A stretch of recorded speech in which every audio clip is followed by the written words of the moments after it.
ચાલો દીકરાઓ, હવે આપણે ગઈકાલે જે વાત કરી ભૌતિક અધિશોષણ અને રાસાયણિક અધિશોષણની વ્યાખ્યા જોઈ. ભૌતિક અધિશોષણ કઈ ટાઈપનું હોય, રાસાયણિક અધિશોષણ કઈ ટાઈપનું હોય તે પણ આપણે જોયું. હવે ભૌતિક અધિશોષણની અંદર બે વસ્તુ, રાસાયણિક અધિશોષણની અંદર બે વસ્તુ યાદ દેવડાવી દઉં. ભૌતિક અધિશોષણની અંદર વાન ડેર વાલ્સ ટાઈપના આકર્ષણ બળો લાગે, જ્યારે રાસાયણિક અધિશોષણની અંદર રાસાયણિક બંધ ટાઈપના આકર્ષણ બળો લાગતા હોય. જેમ કે ગઈકાલે મેં તમને બતાવેલું, આગળના વિડીયોની અંદર બતાવેલું કે રાસાયણિક બંધ ટાઈપના આકર્ષણો એટલે કયા બંધો બનતા હશે, તો કે ક્યાં સહસંયોજક બંધ બને, ક્યાં આયનિક બંધ બને. તો આ ટાઈપના આકર્ષણ બળો હોય એ રાસાયણિક અધિશોષણની અંદર જોવા મળે.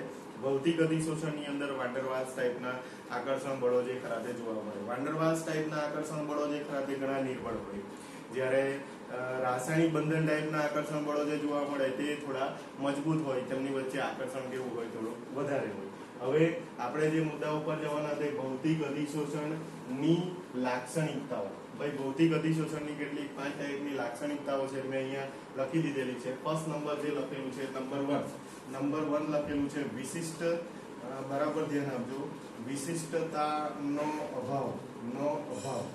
હવે આ શબ્દમાં આપણને સમજણી પડે, પણ એમ કહેવાય કે જ્યારે બરાબર ધ્યાન આપજો, જ્યારે ઘન પદાર્થની સપાટી ઉપર, ઘન પદાર્થની સપાટી એટલે કે સપાટી એટલે શું કહેવાય, તો કે અધિશોષક કહેવાય. આપણને ખબર પડી જવી જોઈએ. હવે અધિશોષકની સપાટી ઉપર વાયુ અધિશોષિત થાય,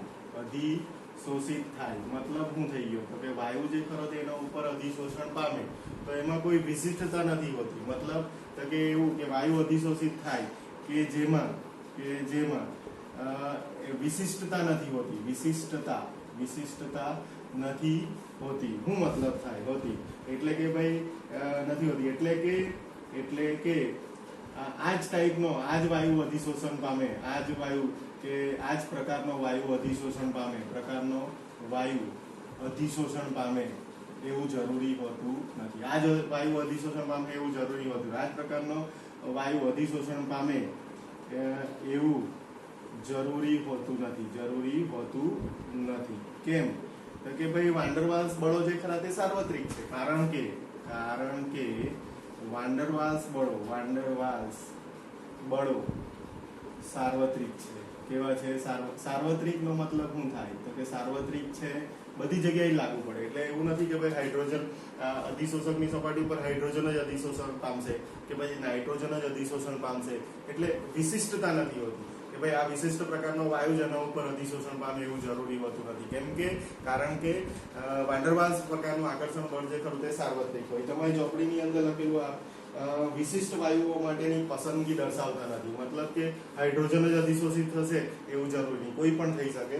અને કારણ કે વાન ડેર વાલ્સ બળો જે ખરા તે કેવા હોય, તો કે સાર્વત્રિક હોય, એટલે આ જરૂરી છે. એટલે જ્યારે કોઈ ઘન પદાર્થની સપાટી એટલે કે અધિશોષક પર કોઈ વાયુ અધિશોષણ પામે એટલે કે અધિશોષિત થાય તો તેમાં જરૂરી નહીં કે આ જ વાયુ અધિશોષિત થશે, પસંદગી દર્શાવતું નથી. એટલે શું, તો કે વિશિષ્ટતાનો શું છે? અભાવ છે.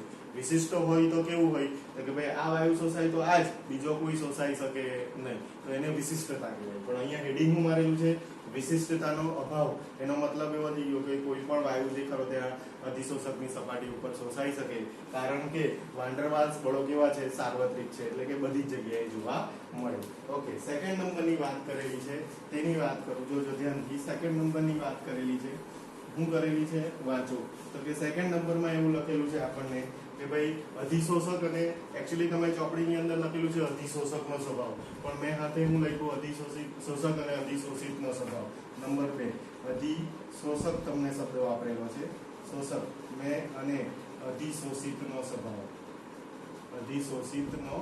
સ્વભાવ. હવે મેં બે શબ્દ એટલા માટે લખ્યા કે જ્યારે હું સમજાવીશ ત્યારે તમને ખબર પડી જશે.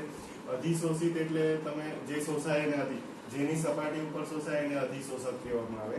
તો એમાં તમારી ચોપડીની અંદર એવું લખેલું છે કે ઘન પદાર્થ વડે જ્યારે કોઈ વાયુ અધિશોષિત થાય તો તે વાયુના સ્વભાવ ઉપર આધાર રાખે. ઘન પદાર્થની સપાટી પર ઘન પદાર્થની સપાટી લખો એટલે તમારે સમજી જવાનું કે આ અધિશોષક છે. ઘન પદાર્થની સપાટી ઉપર જ્યારે વાયુ અધિશોષિત થાય તો તે વાયુના સ્વભાવ ઉપર આધાર રાખે, વાયુના સ્વભાવ પર આધાર રાખે, સ્વભાવ એટલે પ્રકૃતિ પર આધાર રાખે, પર આધાર રાખે. ભાઈ આવું કેમ હશે? કે એમ કે જે વાયુઓ, ધ્યાનથી જોજો, જે વાયુઓ સહેલાઈથી, બરાબર જોજો, સહેલાઈથી પ્રવાહીકરણ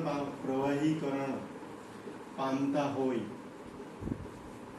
એટલે કે જે વાયુઓનું ક્રાંતિક તાપમાન, ધ્યાન આપજો, ક્રાંતિક તાપમાન ઊંચું હોય તેવા વાયુઓ સહેલાઈથી અધિશોષણ પામે. મતલબ કે એમ કે જે વાયુઓ સહેલાઈથી પ્રવાહીકરણ, પહેલા તો પ્રવાહીકરણનો મતલબ શું? તો કે જો તમારી પાસે ગેસિયસ ફોર્મમાં કોઈ વાયુ હોય તો એનું ઝડપથી પ્રવાહી એટલે કે લિક્વિડ ફોર્મમાં કન્વર્ઝન થઈ જતું હોય. જે વાયુઓ સહેલાઈથી પ્રવાહીકરણ પામતા હોય, એટલે કે જે વાયુઓનું ક્રાંતિક તાપમાન કેવું હોય? ઊંચું હોય, તેઓ સહેલાઈથી અધિશોષણ પામે. એટલે કે ઘન પદાર્થની સપાટી ઉપર એનું અધિશોષણ કેવું થાય? વધારે થાય. જેનું ક્રાંતિક તાપમાન નીચું, જેમ કે દાખલા તરીકે ચોપડીની અંદર તમને આપેલું છે કે ભાઈ કદાચ હું માનું ત્યાં સુધી સલ્ફર ડાયોક્સાઇડ, તો કે સલ્ફર ડાયોક્સાઇડ એટલે SO2. SO2 નું ક્રાંતિક તાપમાન જે ખરું, ક્રાંતિક તાપમાન હું માનું ત્યાં સુધી ચોપડીની અંદર 630 કેલ્વિન આપેલું છે. ને તેના મિથેનનું ક્રાંતિક તાપમાન જે ખરું, મિથેનનું ક્રાંતિક તાપમાન જે ખરું, તે કંઈક 190 કેલ્વિન આપેલું છે. એટલે ભાઈ મિથેન કરતા SO2 નું ક્રાંતિક તાપમાન જે ખરું તે ઊંચું. તો આ ઊંચા ક્રાંતિક તાપમાને પ્રવાહીકરણ જલ્દી થાય. કારણ શું? તો કે વાન ડર વાલ્સ બળો જે ખરા તે તાપમાને નિર્બળ હોય. વાન ડર વાલ્સ બળો જે ખરા તે તાપમાને કેવા હોય? નિર્બળ હોય. કોઈ જગ્યાએ ચોપડીમાં પેરેગ્રાફમાં લખેલું છે ત્યાં અંડરલાઈન કરજો. હું લખેલું છે કે ઊંચા ક્રાંતિક તાપમાને અણુ વચ્ચે જે આપણે અધિશોષક અને અધિશોષિતના અણુ વચ્ચે જે વાન ડર વાલ્સ પ્રકારનું આકર્ષણ બળ લાગે તે ઊંચા તાપમાને કેવું હોય? નિર્બળ હોય. અને તેને કારણે SO2 નું જે ક્રાંતિક તાપમાન જે ખરું તે 630 કેલ્વિન તાપમાન છે. એ વાયુ જે ખરો તે મિથેન કરતા વધુ અધિશોષિત થશે, એટલે કે વધુ શોષાશે.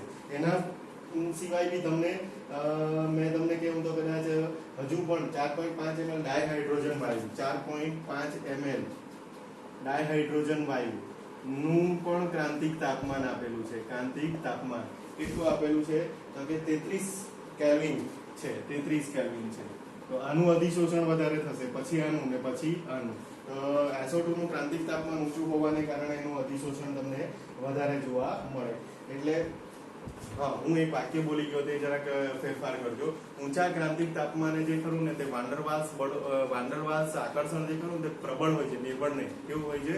પ્રબળ હોય છે. નિર્બળ શબ્દ કદાચ મારાથી બોલાઈ ગયો. ચોપડીમાં એવું લખેલું હોય કે ક્રાંતિક તાપમાનથી નજીક વધારે પ્રબળ હોય છે. ક્રાંતિક તાપમાનથી વધારે નજીક હોય, જેમ આપણે ક્રાંતિક તાપમાનની નજીક જઈએ તેમ પ્રબળ વાન ડર વાલ્સ આકર્ષણ બળ કેવું હોય છે?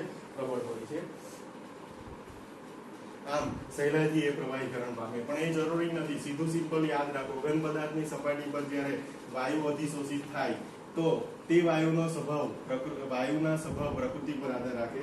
જે વાયુઓ, આજ આપણે યાદ રાખવાનું, જે વાયુઓ સહેલાઈથી પ્રવાહીકરણ પામતા હોય, એટલે કે જે વાયુઓનું ક્રાંતિક તાપમાન ઊંચું હોય તેવા વાયુઓ સહેલાઈથી અધિશોષણ પામે. આપણે આટલું જ યાદ રાખવાનું છે. બરાબર.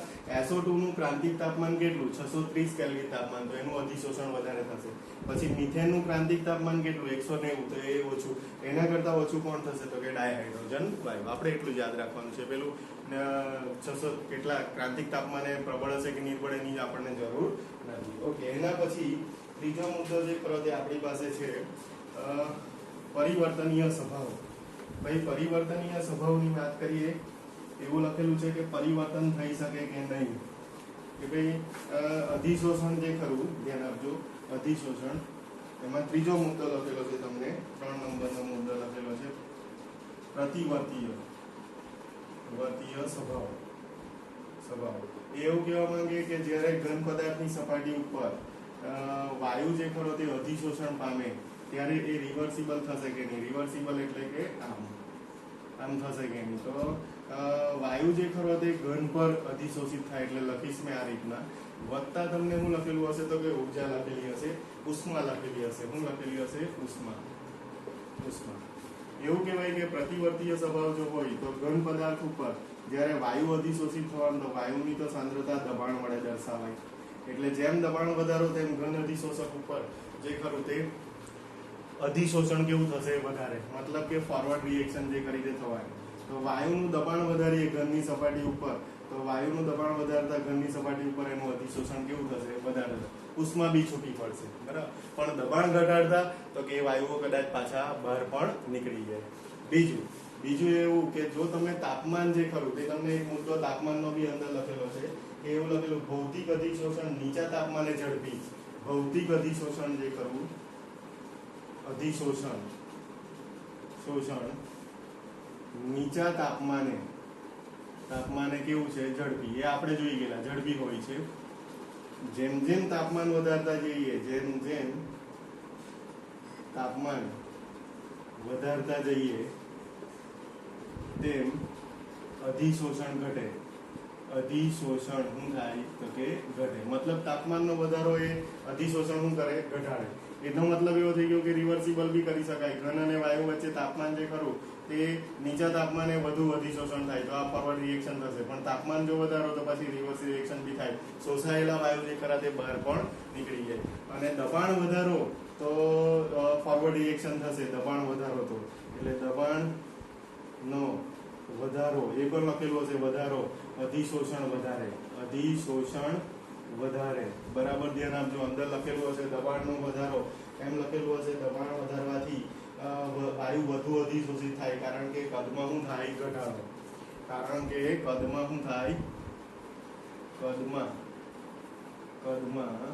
ઘટાડો થાય આ પણ લખજો ઘટાડો થાય આટલી વાક્ય લખવું જરૂરી તો પરિવર્તનીય સ્વભાવની અંદર આ બે વસ્તુ લખવી જરૂરી તો આ ખાસ કરીને ધ્યાન આપીને લખી દેજો ત્યાર પછી આવે 4 નંબર પર અધિશોષકની સપાટીનું ક્ષેત્રફળ હવે એ અધિશોષકની સપાટીનું ક્ષેત્રફળ જે ખરું તે મેં તમને આગળ બી સમજાવી ગયો છું એટલે એ એટલું ખાસ તમને આવડતું છે 4 નંબર પર લખેલું છે અધિશોષકની સપાટીનું ક્ષેત્રફળ તો એ મેં તમને વારંવાર કીધું છે ક્ષેત્રફળ હવે આપણે જાણીએ કે જેમ અધિશોષક જે ખરો જેમ કે ચારકોલનો પાવડર તો ચારકોલનો પાવડર જે ખરો એનું ક્ષેત્રફળ જેટલું વધારે તેટલા છિદ્ર વધારે જેટલા છિદ્ર વધારે તેટલું અધિશોષણ વધારે એટલે આપણે સીધી સિમ્પલ વાત કરીએ કે જેમ અધિશોષકની સપાટીનું ક્ષેત્રફળ વધુ હોય તેમ અધિશોષણ વધારે થાય જેમ અધિશોષકની સપાટીનું ક્ષેત્રફળ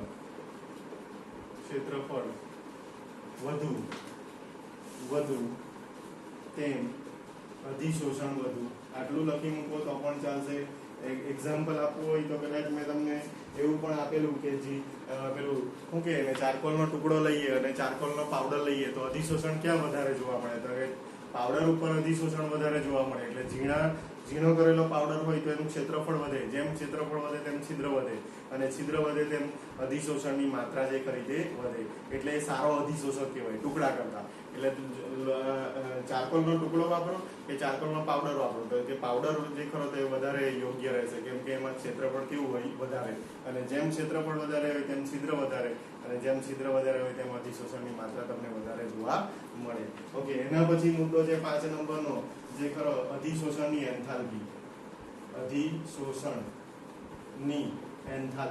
ભાઈ અધિશોષણની એન્થાલ્પી ભૌતિક અધિશોષણની અંદર ખૂબ જ ઓછી જોવા મળે કદાચ તમારી ચોપડીની અંદર લખેલું છે 20 થી 40 કિલોજૂલ પર મોલ 20 થી 40 kJ પર મોલ આવું તમને લખેલું છે અંદર મેં ખાલી એટલી વેલ્યુ લખી દેતો છું કિલોજૂલ પર મોલ ભાઈ બહુ ઓછી એન્થાલ્પી છે કેમ એવું તો કે ભાઈ ભૌતિક અધિશોષણની ચર્ચા કરતા છે અને ભૌતિક અધિશોષણમાં વાન ડર વાલ્સ પ્રકારના આકર્ષણ બળો લાગે હવે વાન ડર વાલ્સ પ્રકારના આકર્ષણ બળો એ નિર્બળ હોય તો એને તોડવા માટે એનર્જી જે કરી તે ખૂબ જ ઓછી છે એટલે અધિશોષણની એન્થાલ્પી જે કરી તે બહુ ઓછી જોવા મળે 20 થી 40 કિલોજૂલ પર મોલ જેટલી અધિશોષણ એન્થાલ્પી જોવા મળે અને એ વાયુઓ વચ્ચેનું એટલે વાયુ વચ્ચેનું શું છે તો કે આકર્ષણ છે હવે આકર્ષણ ઓછું તેમ વાયુઓ જે ખરા તે અધિશોષણ પામેલા તે પાછા શું થઈ જાય બહાર નીકળી જાય એટલે એની અધિશોષણ એન્થાલ્પી જે ખોલી છે ખૂબ જ કેવી છે ઓછી છે તો આ બધી એની શું થઈ ગઈ તો કે લાક્ષણિકતા ભૌતિક અધિશોષણની લાક્ષણિકતા.